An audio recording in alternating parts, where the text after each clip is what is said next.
Yeah, last time actually I was using the whiteboard. Now this time I'm not using whiteboard. I'll just use presentation only.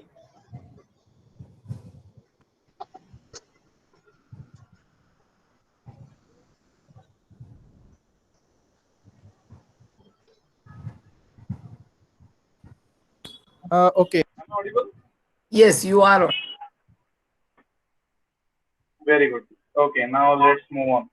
So last time, those who were present, I gave you general idea about what is ecology and how it is related to our architecture. That the person who studies ecology is called ecologist. Similarly, the architecture who studies our house and gives suggestions, so they are almost similar. Okay, and it is very important to understand the ecology because whenever you go anywhere, not anywhere, I mean from your window. Birding window like window shopping, you can do window birding as well, and I mean any other biodiversity component. It is important to note down what you see, uh, not only just bird, but you should report some activity because bird or any other organism, of course not the plant, but if any other organism is there, you will not just look at it and forget it. You will stare at that organism for a while. So you may see some activity between the birds, or bird eating insect, or bird feeding on nectar, or a flower, or whatever. Okay, so that kind of activity you should be noting down. Now that relates to the ecology of the bird. Okay, now ecology is a very vast topic, and ecology is also used interchangeably. Okay, I'll give you an example. Like there's a bird called as earlier name was Chloropsis. I think now it is called as a leaf bird. Okay, leaf bird. It is a very beautiful green leaf bird. So if you go to the forest, what you will see is you observe that bird. Okay. Now some of you might study its feeding habits. So you may like to visit the forest in the early morning when the birds wake up and start their feeding. So whenever you go to the forest, and whenever you want to study the food and feeding of that leaf bird, so of course you will need a binocular and you will observe. Okay, so what time bird gets active, what trees that bird visits, which flower the bird visits, which insect the bird eats. So does that food changes seasonally? Is there any preference for specific food during breeding season for female especially? So is there any competition that this leaf bird is facing? So that everything becomes a topic called as a feeding ecology. Okay, that becomes a feeding ecology. Okay. Then somebody of you may want to study how does it breed, how uh, how the eggs are laid, how the nest is made, which tree at which height, okay, which area, which elevation on the, does it make on the mountain tops or in the valleys near the water bodies, does it make a communal nest with the other leaf bird or with some other bird, what is the natality means, what is the success rate of survival, what is the mortality, what is the, that is the death rate.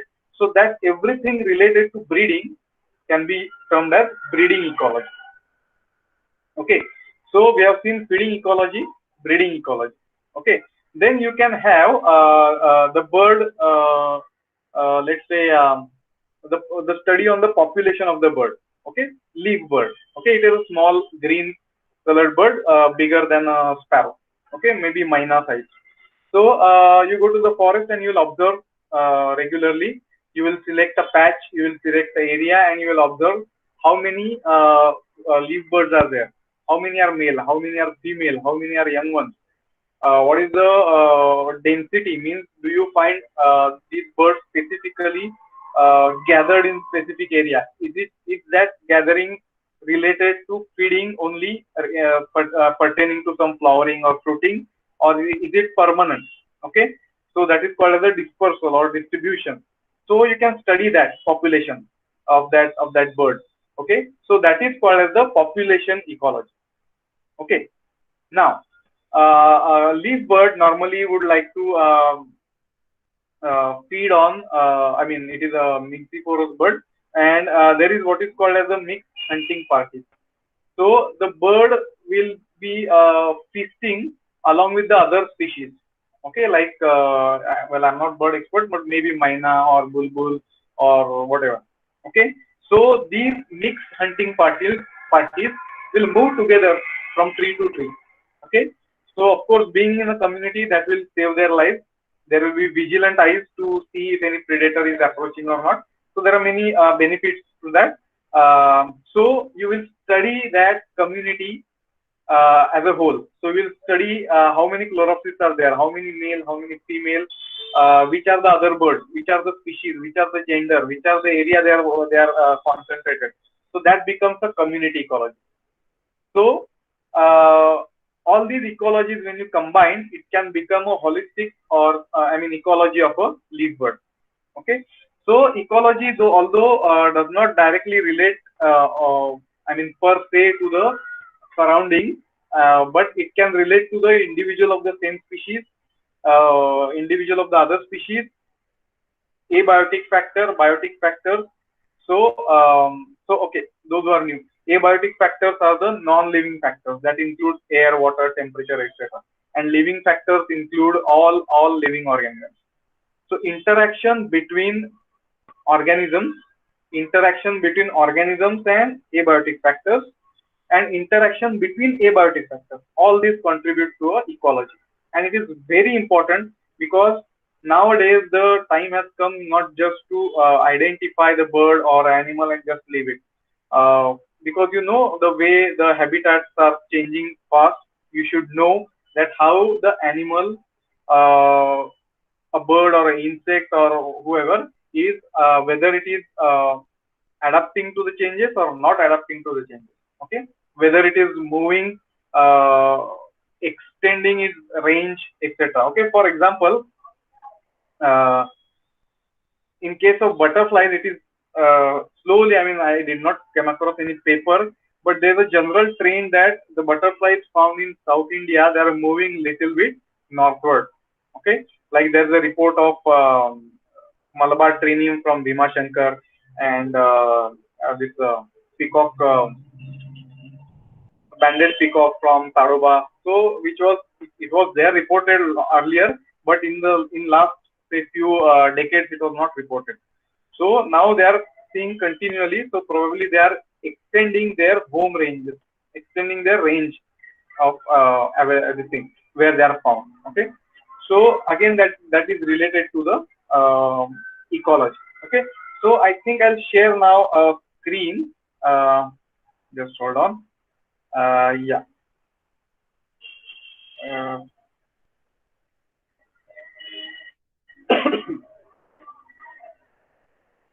okay.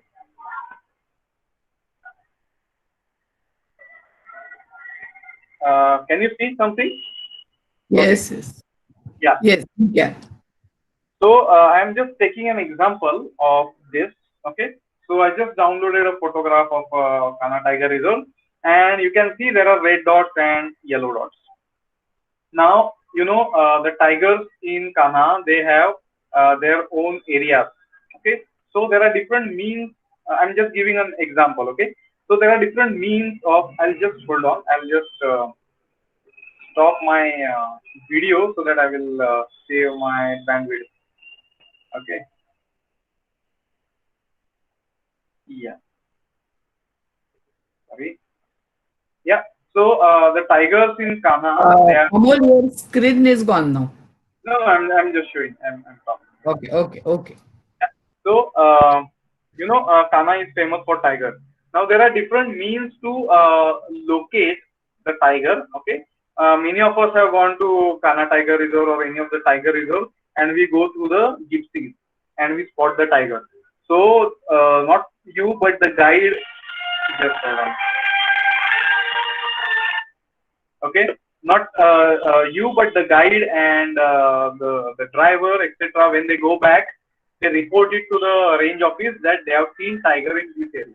Okay, So there are different means like either indirect or direct recording. Okay. So indirect is like either you take a photograph or see the tiger with your eyes.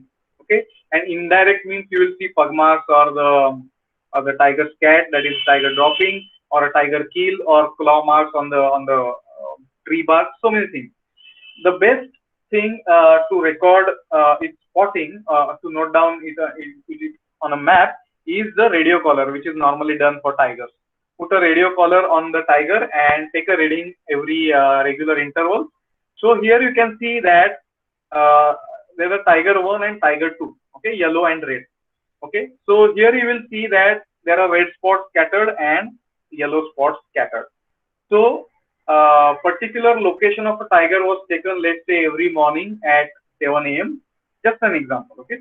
And they have been spotted on this map, okay? Now, you will see that the red spots, they occupy a particular area, okay? Now, you join the outermost red spots, okay? And what you will see, something like this, okay? So you'll find out, you'll see that the tiger was spotted in the far west, far east, and something like that. Now, when you concentrate again on these spots, you'll find that the tiger, though it is moving in a big area, most of the time it is restricting its activity to the inner core area. Okay, you will see the spots are more clustered together. Okay, same thing you can see for yellow tiger and yellow tiger. Okay, so here you will see that the animal is restricting its activity to some core area. Majority of the time is spent in that area. However, the tiger is seen outside in the other areas as well, which you can see connected by the line. Okay, now the larger line or the outer line, I'll say, is called as the home range, and the inner line, just hold on, somebody is calling continually. Okay, sorry. So the inner line, which encompasses some area, that is called as territory. Okay, so this is I want to talk to you for a while. Territory and home range. Here you will see that the home range is bigger. I'll go to the table. Okay, so how does it mean? What is home range and what is territory? Okay, now home range is large, whereas territory is small. Home ranges can overlap. As you can see, there is a common area between yellow and red shared by both the animals. Okay, but territories are quite nicely spaced. They are far away. They are not touching each other. Okay, but home ranges are overlapping. Okay, now what does it mean? Normally, territories you will find in the predominantly in carnivores. Okay, territory is a small area where the resources are actively defended. As you can see, the last but one point, strongly defended. The animal has a right over resources. No other animal can come in and claim or fight for the resources in the territory. Whereas if you see home range, you can see there is an overlap. So at one point of time, they both of the tigers can be together in the home range, in the common home range, or they can be spaced out. But there will not be fight between them, so they can they can share the resources in that common area. Okay. Whereas in territory, absolutely no other animal can share. Okay. In case of home ranges, what happens is the home ranges, as I said, they overlap between different individuals. So here is just an example. If you add a third tiger, you will find out that it is overlapping with both of these home ranges. Okay, fourth tiger, fifth tiger. So you can go on adding, and you will get a grid network of territories as well as home ranges. Okay, now just for an example, you can see that the tiger territory here, A and B, let's say red and yellow, they are not common. They are the red tiger is less coming out in the open, the brown area, and the yellow tiger is quite often in the open area. So that again depends on the preference by the individual animal. So the yellow tiger might be preferring to hunt animals in the open, in the grassland, whereas the red tiger prefers thicket or the forest. Okay. Now, what are the advantages of having a territory? First is, as I told you, the resources are not shared. So resources are only for you. Whatever is the size of the territory, the animal knows which resource is where you will find water, where is a stream, where you will find particular prey more often. So where is the hill, where is the road, where is the human interference, etc. So the animal knows in the territory, because the territory is scouted continually. The territorial animal have to defend their territory and they cannot relax. Okay, so one day they will be at one spot, other day they will be at the other spot. Okay, during sometimes during breeding season, sorry, the animals can come out of the territory for breeding purpose. Okay, so in home ranges, animal may not know where are the resources. So it is a privilege. While walking, I found out a river, I can drink over there, or I found a wild boar there, I can kill it. But in the territory, I know where I will find wild boar. Okay, so that is the advantage of it. Now, there are, of course, there are different types of territories. I think 5, 7 types of them, which will not go in detail. There's a curious example of migratory birds. Okay, because migratory birds, they are not permanently in a specific area. Now in Mumbai, you will get birds from Siberia, Northeast, and Northern Hemisphere in Mumbai, or let's say in India. Okay, so now their territory or home range is in India. So they have left their original houses where they breed in, let's say, in Siberia. So that is vacant at the time. Nobody is going to claim that. When these birds will go back, again they will establish a territory over there, which was same as the last year. Okay, provided human have not disturbed the area. Okay, of course there are different factors related to population increase, decrease, and all that. Okay, so I mean, just remember that ecology, though very complex, it is interesting to what should I say? Interesting to know how animals interact, how animals behave, and how nature or the environment makes animal behave like that. So many things are there that make ecology very fun business. Okay, so this is a territory. Now, in case of let's say if you have read Jim Corbett, there used to be man-eater. Now there was a man-eater called Chowgad man-eater, a female. She roamed in 1500 square miles, a huge area. Okay, now that huge area definitely cannot be defended by that female. It's a huge area. Okay, so definitely that must be her home range. And man-eaters, they tend to be more opportunistic, because if you are in particular area in somebody else's territory, if you find the human being, if there's an opportunity to kill it, kill it. Don't think that I am in others territory. Okay, anyway, so that is different thing. So when you are noting down anything in the forest or in any biodiversity component, you should observe that whether the animal is restricting its movement to specific area or it is moving to a larger area. Okay, there is a nesting territory as well. The bird, when they make a nest, I mean, that area is decided by the birds themselves. They will not allow any other organism to approach beyond a certain distance. Okay, so that territory is actively defended. So there are different territories. They are there. Okay, let's go ahead in something else. So these territories, as I told you, there's a mixing of individuals because they overlap. In case of territory, it is spacing. My territory is here, your territory is there, don't meet me. Otherwise, we will fight. So that leads to spacing of the individuals. Okay. Now that is what is called as a dispersal, or you can say how the animals are distributed through a particular habitat. So there are basically 4 types of distribution dispersal you can see over here. So On the left corner, top one, you will see there is no pattern. Okay, there is absolutely no pattern. That is called as the random dispersal. Okay, now random dispersal you will find mostly in herbivores, where normally they don't fight over resources. Okay, like if you go to Kaziranga, you'll find that hog deer, buffalo, and elephant, they are together. They are not fighting with each other. Even hog deer or let's say buffaloes, they are randomly distributed throughout the habitat, because habitat is full of resources. Nobody is to fight. If you go from here to there, you'll find food. If you come from there to here, you'll find food. So it's just random distribution. Okay. Then next you will get is the irregular clump distribution. Uh,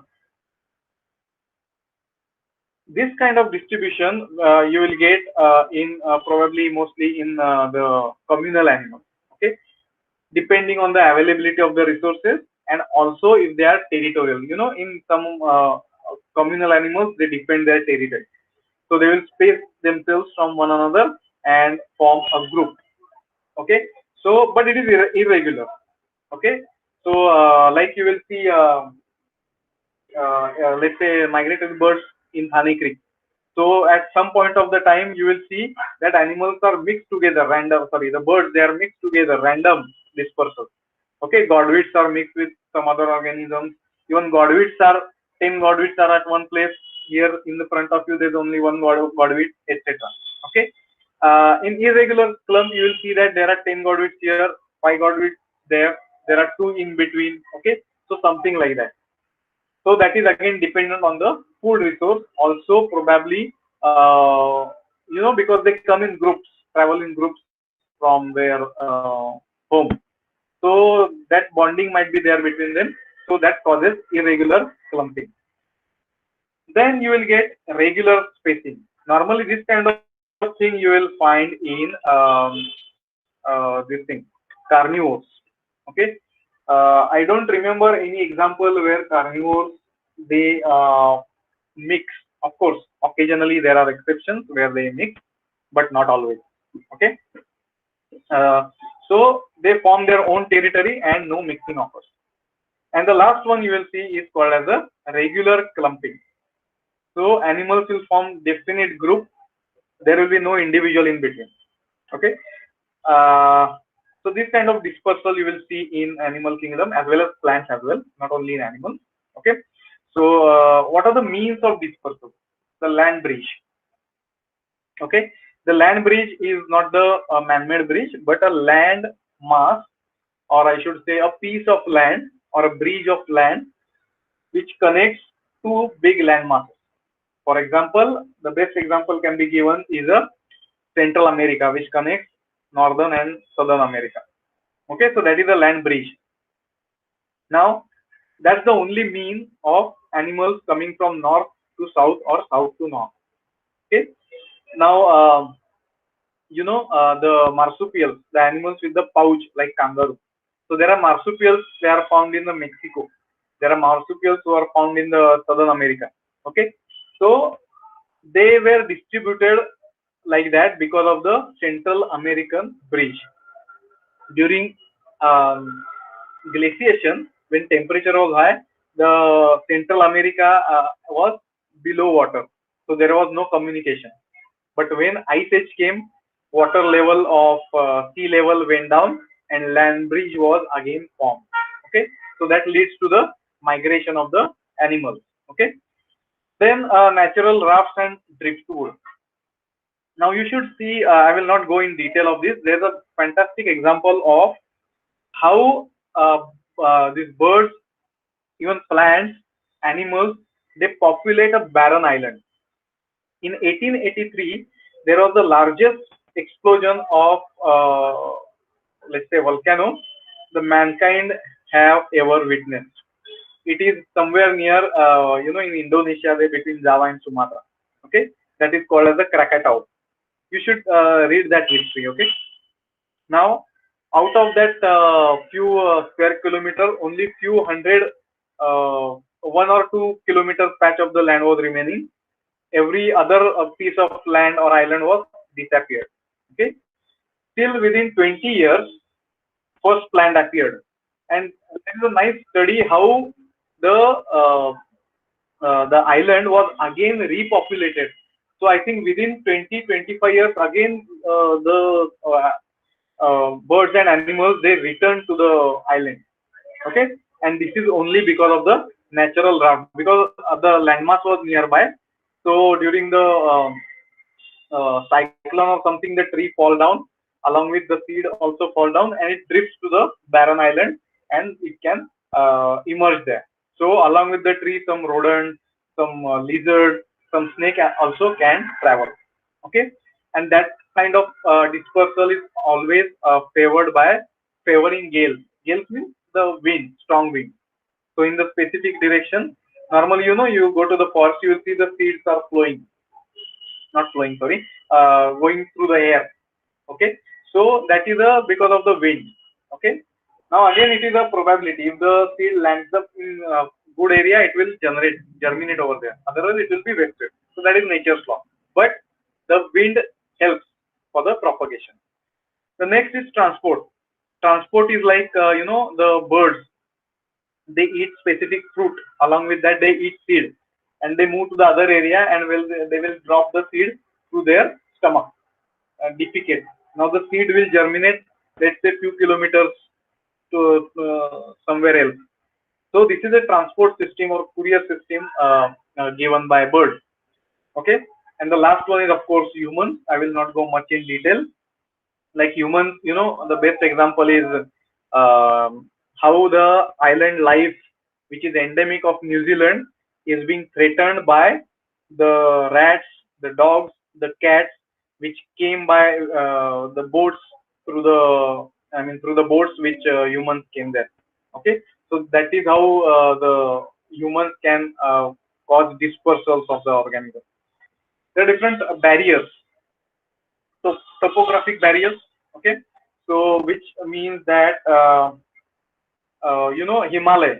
If you go to north of Himalaya, it is totally dry, barren.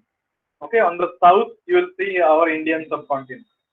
So because of that big mountain range, animals and plants cannot pass. Then there's a climatic barrier based on the elevation, like snow leopard. It has to be near the snow line. Snow leopard cannot come down in the dense vegetation of Himalayan foothills. Simply, it cannot survive. So climate is preventing snow leopard to come down. So that is a climatic barrier. Then vegetation barrier. For example, Asiatic elephant. Okay, and let's say one-horned rhino.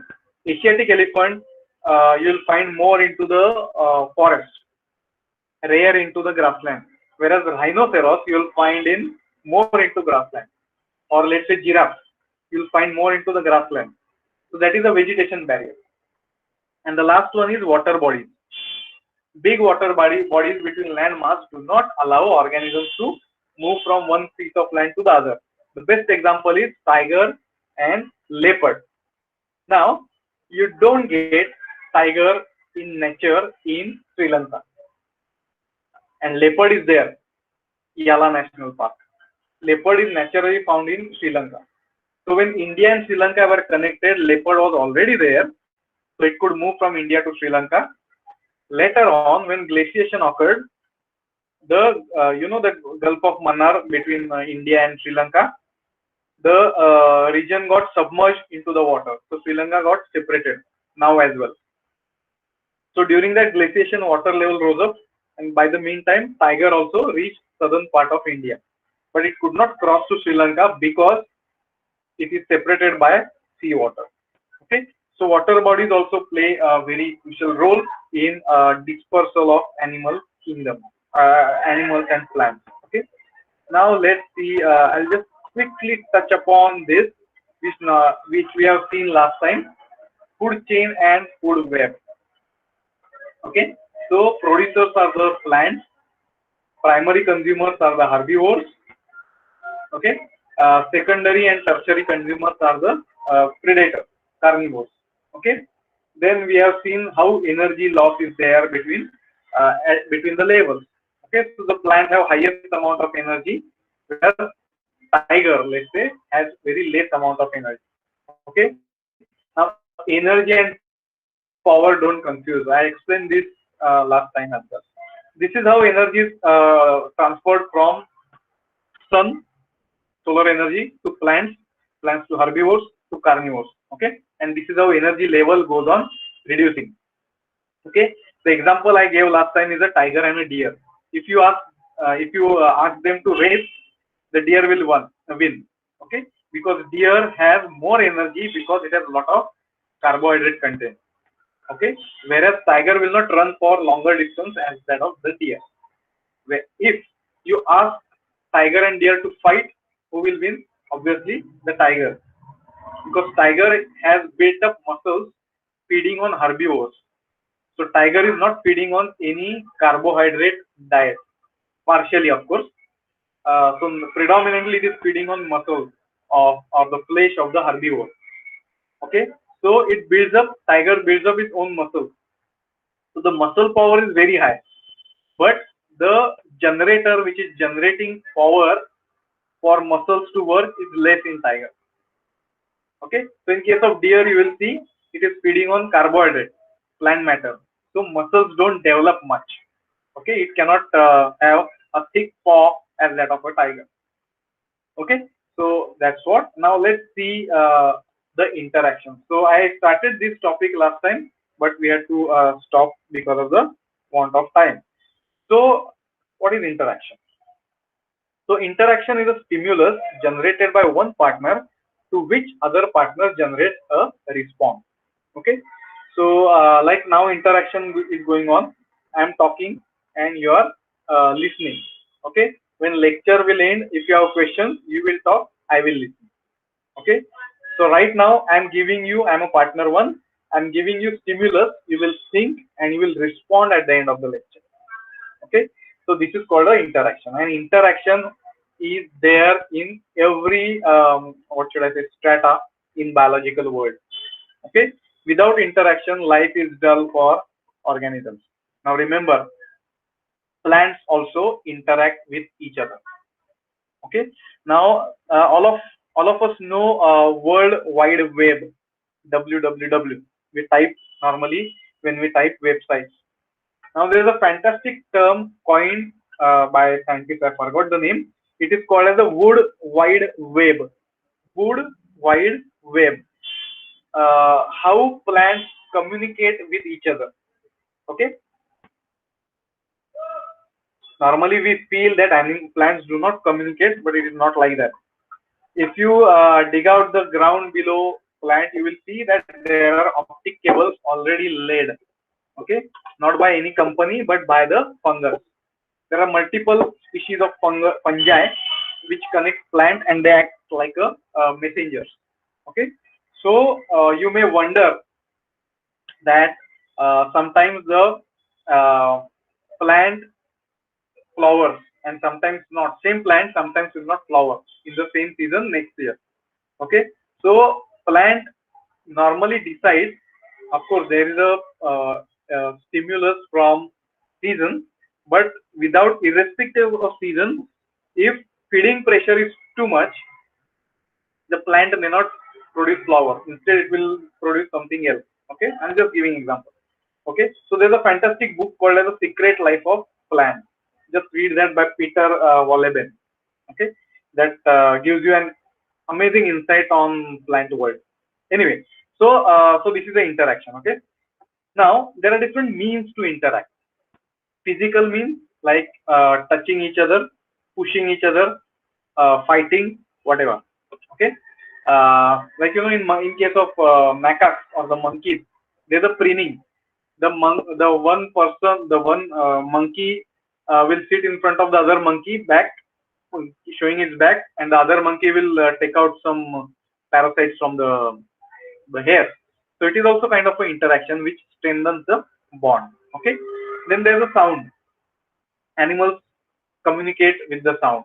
Everybody knows that, but sound can be used either to positive, that you can come to me, I can come to you, especially like breeding. Okay, or sound can be threatening as well. Okay, so like tiger roars in area, so the other animals will know if there is a tiger, so let's avoid that area. Okay, Then the last one is should have been put earlier, the visual mean. Okay, like normally the fight between two competitors is avoided. So there are visual means. Like if you see, uh, you must have heard and seen our domestic cats. How do they fight? Okay, so there are a lot of meowing, lot of baby cry like calls you will see of a cat.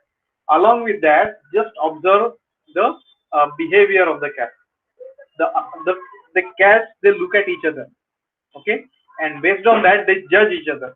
Okay, like for example, looking in the eye is taken as a threat or competition. So one cat looking in the eyes of the other cat, it can erupt into a fight.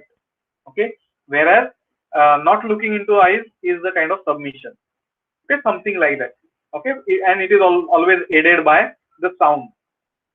The other mean of communication is chemical, where let's say, okay, there are plenty of examples I can give, but I'm restricting to bigger animals because smaller animals are more complex.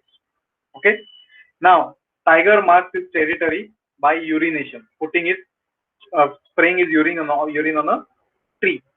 Okay, so the other tiger will come to know that, yeah, there is a one tiger who has marked his territory, so I should not cross. So it is also interaction. They have not seen each other, but the message has been passed. So this is a chemical communication. Like in case of ants, the ants, they walk in the file. If you go to the garden, you will see ants walking in a file one after other. So they release one chemical which is called as a pheromone. So just based on that pheromone, I will follow next time, and you will follow behind me. So just a kind of a mechanical interaction you can see. So the result of interaction can be either neutral, no result, or positive or negative. Let's see different types of interaction first. Okay, so I could see that there are different types of, I think, 5 or 6 types of interaction I could see. Okay, so first is predation, one animal eating other animal. Next is mutualism, where both the partners are benefited. Then commensalism, I am benefited, you are not harmed. Okay, then of course parasitism, everybody knows, like corona what we have now. One is benefited, other is harmed. Then there is a competition between organisms. And the last one is antibiotics. Okay, so let's see one by one in brief. Now predation, I can divide it into two. The first one you can call it as a herbivory, means animals feeding on plants. So there are different types of them. The first one you will see is a root feeder. Now here you will see that I have put plus and minus mark. Okay, so one partner is benefited, other is harmed. Okay, so root feeders are, let's say there are different insects which feed on the root. There is wild boar which also feeds on the root. Now wild boar, you can see that it has damaged plant, but if plant is standing and suddenly it shows signs of withering for no reason, then you should assume that its roots are damaged by some root feeder. So here root feeder is benefited, plant is damaged. Okay, so when you are into the field, you can make out this. Okay, oops, sorry. Yeah, then you get algivores, means the animals which are feeding on algae. Algae, okay, here the picture of the plant I've seen is a representation purpose. Different types of plants you can assume. So algivores are the animals which feed on algae, like marine iguana in Galapagos Island. There are plenty of insects which feed on algae. So they get benefited where algae is harmed. Then there are some organisms which feed on the nectar of the flower. Okay, there's a separate topic of insect plant interaction where you study how nectar is very important. Okay, now flowers are a kind of testes and ovaries of the plant. They are genital organs of the plant, flowering plant, of course. So nectar is a sweet fluid which advertises that flower is there. So some insects, some birds, some smaller mammals, They will come there, they feed on the nectar, and they will go to the next flower. So in a process, they will transfer pollen from one flower to the other flower. So here both organisms are, rather both the partners, I should say, they are benefited. So I have put up plus sign, nectarivores. Then you get frugivores, the animals or the organisms which feed on fruits. Now fruit is meant for propagation. It's the animal or us that we have found out that they are safety edible. Okay. Now ideally in nature, what happens is the animal feeds on the fruit, and the seed is dropped down immediately, or if the fruit is small, the seed will pass through the gut of the animal, that is the uh, digestive tract of the animal, and uh, it will fail to the ground in some other area. So animal is showing helping transport from, let's say, this area to few kilometers away. Okay. In any case, the animal is benefited as well as plant is benefited. Now in some cases, some seeds do not generate unless they pass out from the animal gut. Okay, so they have evolved to get, what should I say, treated by the enzymes of the gut in the animal. Let's move ahead. Then folivores, the animals which feed on the leaves. Okay, so either it can be beneficial to plant or harmful to plant. It depends. Okay, now of course the one who eats the leaves, the herbivores, they get benefited. Sometimes if the attack is less, the plant gets benefited. Okay, because it enhances new sprouting. Okay, if the attack is too much, like if you go to a creek area, there is a tick defoliator moth which eats every leaf of the mangrove. So the mangrove gets harmed temporarily. Okay, so that's why I put up negative over there. Then pollinivores means the organisms which feed on pollen, not nectar but pollen. So in that process also pollination occurs from one plant to the one flower to the other flower. Then musivores means the organisms which feed on fungus. Okay, so the animals they get benefited, fungus is harmed. Then granivores means the like rodents, they feed on the seeds or the nuts. Okay, then the last one is Hylophagous, the wood borers, the insects which bore into the wood, which gets benefited, and the plant is harmed. Okay, so you can see virtually each and every part of the plant is utilized. Okay, that's why we call plant as a powerhouse, which gives so much to the other organism.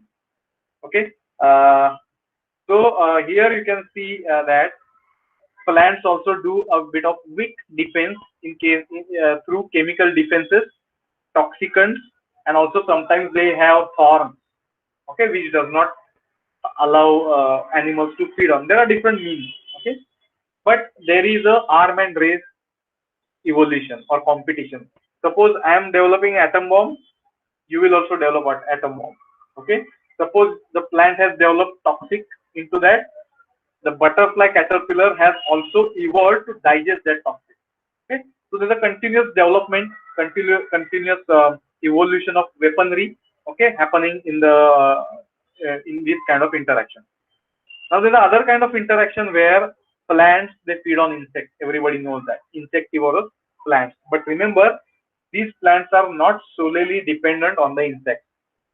Okay, insects are just like a supplement of a nutrient because insectivorous plants they have leaves. Okay, so whenever they need supplement or they are deficient of something else, they will catch insects. Okay, let's move ahead. In predation, it is hunting. So the one who kills is called predator. The one who is killed is called as the prey. So let's see adaptations in the blue square. So what predator has adaptation? Binocular vision. The predator has to judge distance. Now, when you come to the field or from home, whatever animal you are observing, just look at the eyes. Whether it is showing binocular vision means the eyes are located. Sorry, lot of noise. If the eyes are located in front of the head, that means we have the organism has binocular vision. Whereas the prey will have eyes located far away. from each other. It has a wide angle because the prey has to be always alert. If the eyes are located in front, the prey will constantly have to move its head to look throughout. So that is avoided by a wide placement of the eye. Okay, got my point. Then good sense of hearing for both, good sense of smell for both. Um, High muscular strength for predator because it has to subdue or kill the prey. Okay, then a weapon like teeth or nails or camouflaging color have been developed. Then there are different types of techniques sometimes the animals use. Uh, okay, chimpanzee using the stick to take out termites from the termite mound. Okay, in case of prey, of course, they have high muscles. Endurance is more. They can run for longer distance. And of course, they get help from other species. Like, langur, black-faced langur and deer. So black-faced langur is on the tree and it will give alarm call when it see a predator. So the deer will immediately understand that there is a tiger or leopard somewhere, so I should be cautious.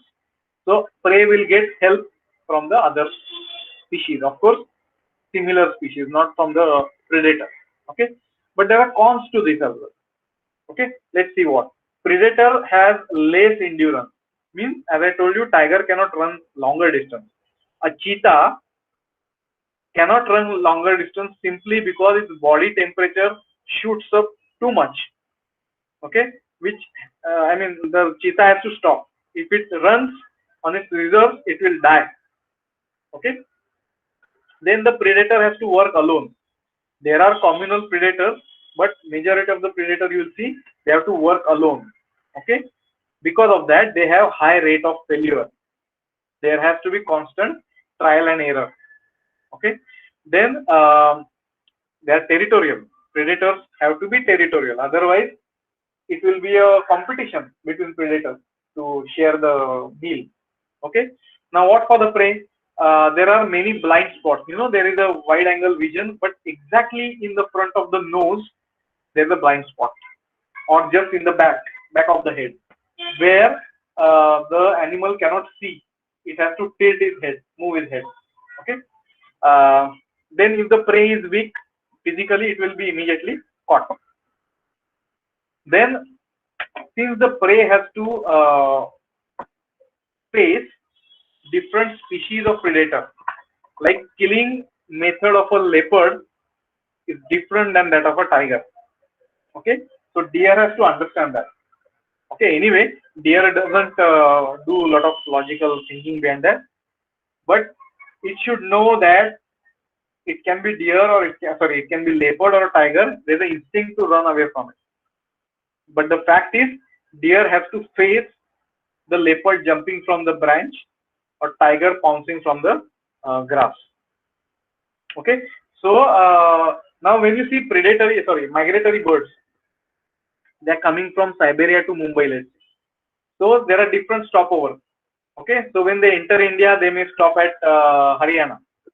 Okay, if they are, of course, after Haryana, they will stop at, let's say, Madhya Pradesh.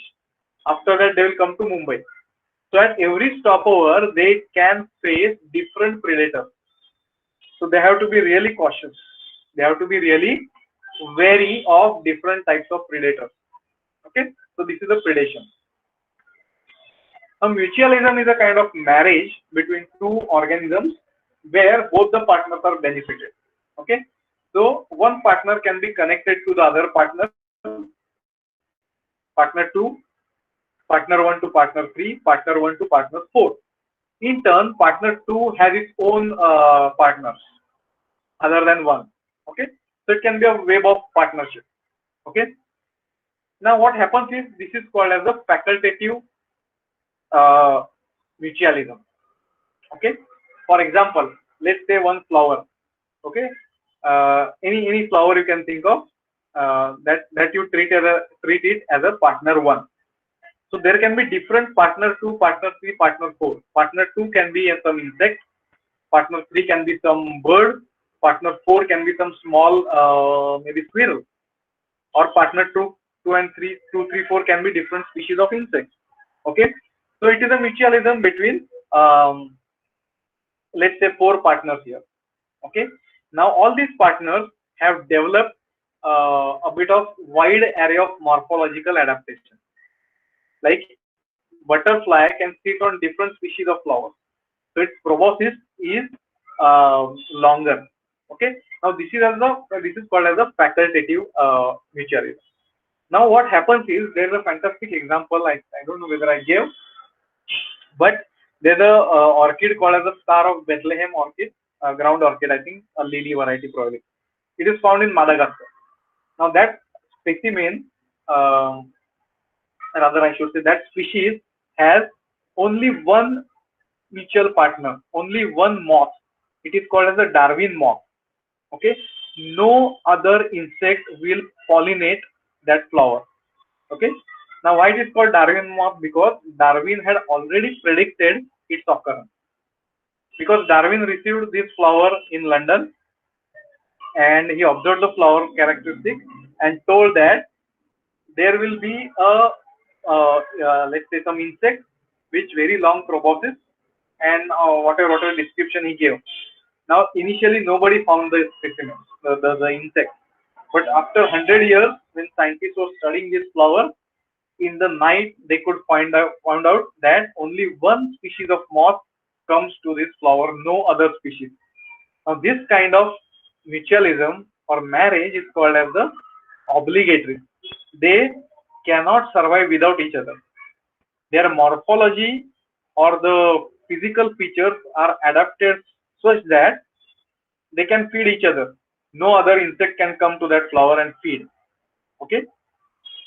Now this is a result of coevolution.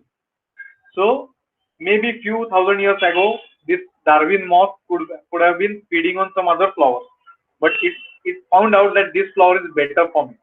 So after few thousands of generations, millions of generations, they became so together that they cannot live without each other. Now there's a flip side to it. If the Darwin moth is gone, extinct, this flower will also go extinct because there is no other partner to pollinate it. Okay, it can be other way around as well. Okay, so this is called as the mutualism. So when you are seeing anything in the forest, please note the activity. Okay, whether the animal or the bird is getting benefited from the other partner or not. Okay, so you can make out whether it is predation or mutualism and other things what we are going to see. Okay, now there is other interaction which is called as the commensalism. Now I have put 0 and plus. Here the one partner is benefited and other partner is not harmed. It is not benefited but not harmed. Okay, the one which is not harmed is called as the host. The one which is benefited, it is called as the commensal. Best example I can give is a suckerfish. Okay, it is called as a remora, and you will find that it is attached to shark. Of course, suckerfish you will find attached to dugongs, manatees, sea cows, etc. Okay. Now, this suckerfish is not a parasite. It will not take out blood from shark. Instead, it will attach to shark. That's it. So, how does it get benefited? You know, shark feeds on. It is a carnivore, so it feeds on some other organisms. So whatever is left out is available for this suckerfish. So when shark is feeding, this suckerfish will temporarily will detach from shark and will feed on bits of pieces what is remaining and will go back and attach to shark. Now does the shark is harmed? No. Shark has got its own share of meat, but whatever was left out was eaten by remora, that is suckerfish. Now this is a one-to-one interaction. There can be a host and there can be multiple commensals or multiple partners. Now this type of commensalism where multiple partners are involved is fairly common in the forest. So best example I could locate is a rhino. Okay, you know, a rhino body, just imagine one horn rhino. Okay, rhino body has a lot of, it's very thick and it has a lot many folds. So microbes they live on the body of the rhino. So sometimes they are harmful, sometimes they are not. Okay. Now rhino, it defecates, poops somewhere. Okay. Now rhino has a habit of pooping only in specific area. Okay. So obviously it will attract dung beetles. So dung beetles are benefited. Rhino is not harmed. Okay. Then rhino feeds in India. Kaziranga, there are aquatic plants on which it feeds. Okay. So those plants, not all of course, since it's feeding, it is killing the plants. But some of the plants, they are harmed. Some of the plants they get benefited because the population is reduced, so it can increase the production, multiplication. Okay. Now rhino, when it is walking through the grass, lot many insects, they will fly, they will get disturbed. So you will see that along with rhino, there are egrets. There are some insect eating birds. Some of them, they sit on the rhino. Some of them, they walk behind rhino. Now rhino disturbs all these insects which are fed upon by these birds. Now these birds are benefited, rhino is not harmed. Okay. Now rodents, similar to dung. Okay. Because rhino cannot digest whatever it eats. Okay. So lot many seeds, they just pass as it is through its tract, digestive tract, and they fell on the ground. So those are being fed upon by the rats or rodents. Okay. And of course other herbivores also, they get benefited, because what happens is these seeds, when the rhino poops, they can germinate. Okay. And on which some other life cycle can come up. So in any case, rhino is not harmed, but rhino is like a, what should I say, a kind of sanctuary. So who is helping other organisms to grow. So this kind of interaction is called as a commensal. Okay. Now, okay, let's go ahead. Now, parasitism, everybody knows what is happening to us now. There's a parasite which harms the host. Now, it is similar to predation, almost similar. Okay. So there are so the parasites can affect from plants to carnivores, all organisms. Okay. Now, based on where they are found, there are types. Okay. Like ectoparasite is the parasite which is found outside the body. Endo is found out within the body. So endoparasite is like corona, what we have, maybe some bacteria, maybe some whatever you can think of. Okay. And like, okay, if you are into the forest, then sometimes you find a snail which has become transparent. Normally the snails are not transparent. Okay. So within that transparent body of the snail, you will find out that there's some white thread inside that. So that there is actually a round worm or a worm inside that, within the body. Okay. So that is called as the endoparasite inside.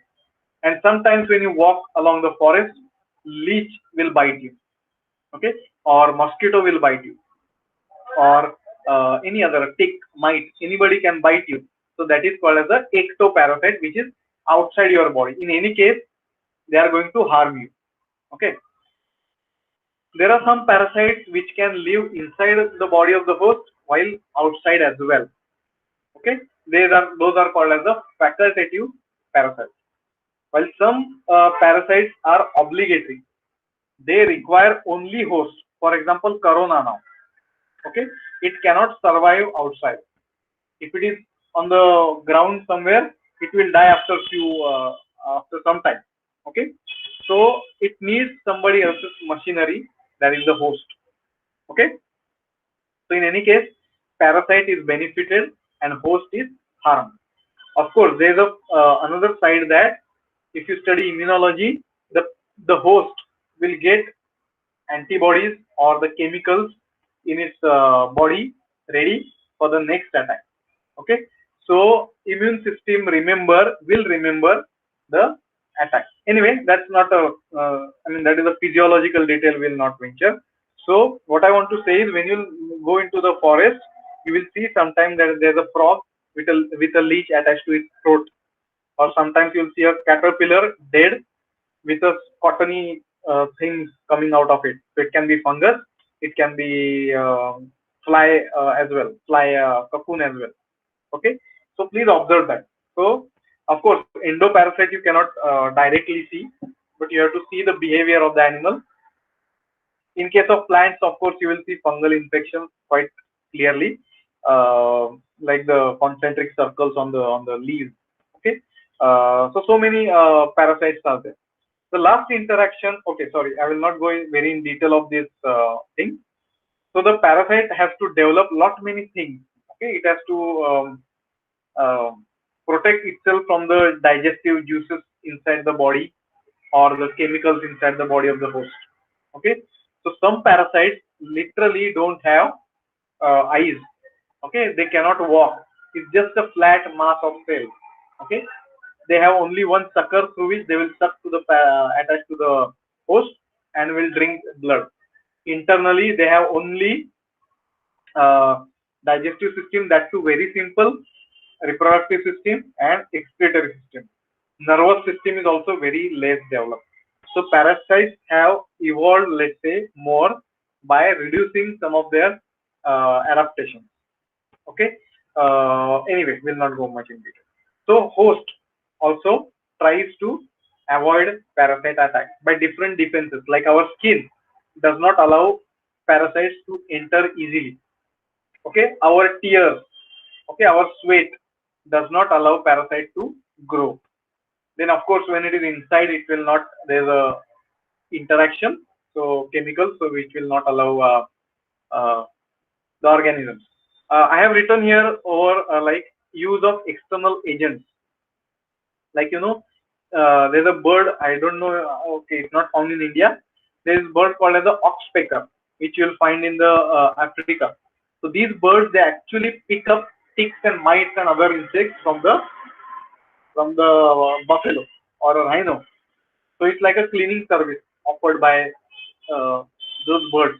So it is another way of cleaning the parasites from the body. Okay. Then next you have the competition. Let's go a bit fast. What is the time? Okay. So competition can be intra-specific between two tigers or between two groups of wild dogs, or it can be between species 1 and species 2. For example, um, example 1 intra-specific, I just gave example of wild dogs of two different types. Inter-specific, I can give example of in Africa, I can remember there's a competition between lions and hyenas. Okay, so there's an eternal competition. Now what is this competition for? Food, shelter, territory and mate, of course. Now mate and territory, those are related to intra-specific, correct? So mating and breeding competition, that is intra-specific, but otherwise for food, for shelter, it can be different to species as well. So the winner will get a right. Okay, if it is a group, it can become alpha male, it can become alpha female, so it can become a kind of manager to the group. Okay, uh, yeah. So of course, then it has a right over the food. Okay, alpha male gets the first chance to feed on whatever killed. Then of course territory and first chance to mate. Okay, so the animal enjoys the rights over different categories. The loser will lose everything. Okay, now what does this mean? Now the winner will mate with the single female or multiple female. That ensures that the winner only passes his genes to the next generation, not the loser. That means the loser has lost his ability to fight. So not, the nature does not allow it to pass the gene to the next generation. I am the dominant, I will have right over the female and I will not allow the loser to intervene. So the nature ensures that my gene, healthy gene, is passed on to the next generation.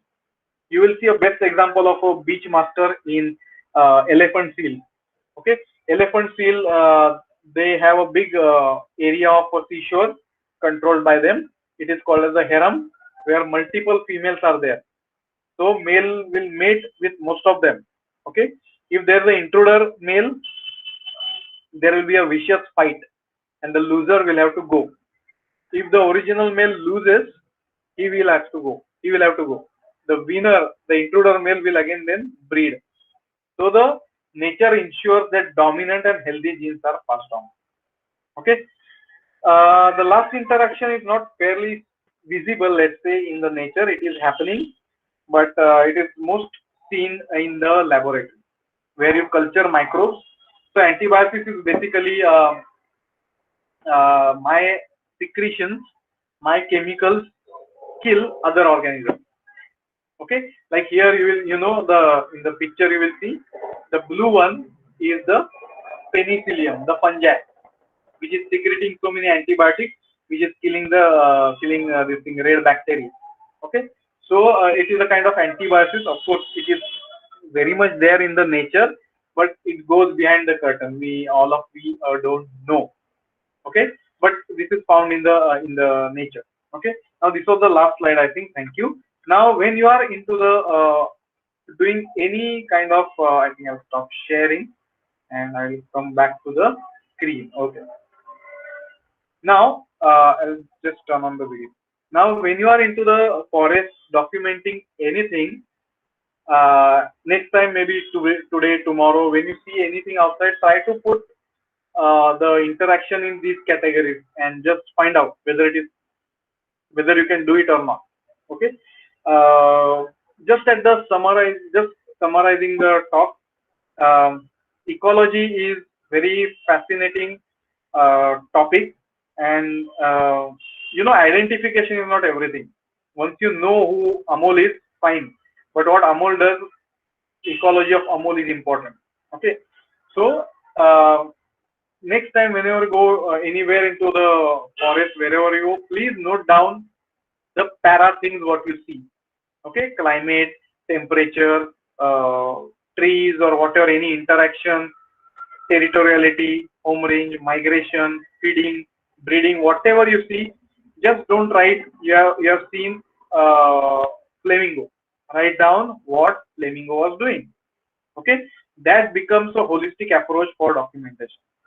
Now you are not a scientist to take out the data from it. Just gather the data. Somebody will help you to take out the things from those Pandora's box. Okay, and you will wonder that you will come out with fantastic things. Okay, so I think I'll stop here, madam.